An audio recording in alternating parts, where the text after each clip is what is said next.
السلام علیکم ورحمۃ اللہ وبرکاتہ۔ محترم حضرات، میرے بھائی کی بیٹی کی شادی ایک قریبی رشتہ دار سے ہوئی۔ ایک مرتبہ میں اس سے ملنے کے لیے اس کے میکے گیا۔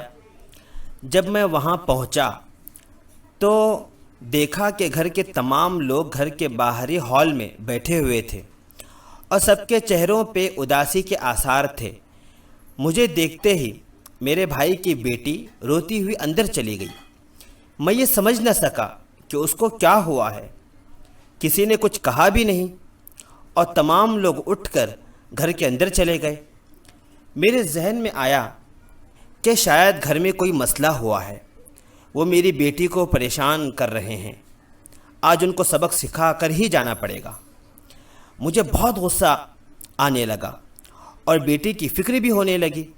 میں اپنی بیٹی کے روم میں داخل ہوا اور اس کو تسلی دیتے ہوئے معلوم کیا کہ بیٹی تم کیوں رو رہی ہو، آپ کو کیا پریشانی ہے؟ اس نے جواب دیا کہ میرے شوہر کی بہن کی موت ہو چکی ہے، سب لوگ اس کو یاد کرتے ہوئے غمگین بیٹھے ہوئے ہیں۔ اسی درمیان آپ بھی آ گئے۔ چچا نے کہا، میں نے سوچا کہ یہ میری بیٹی کو تکلیف دیتے ہیں اور میں آپ کو روتے ہوئے دیکھ کر بہت کچھ سوچنے لگا تھا۔ اگرچہ یہ خاندان بہت معزز ہے، اس کے باوجود بھی میں برا سوچنے لگا۔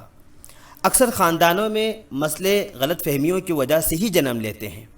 قرآن مجید کا ارشاد ہے، ان بعض الظن اثم، یقیناً بعض گمان گناہ ہوتے ہیں۔ خاندانی تعلقات کو بہتر بنانے کے لیے قرآن و حدیث نے بہت سی ہدایات دی ہیں۔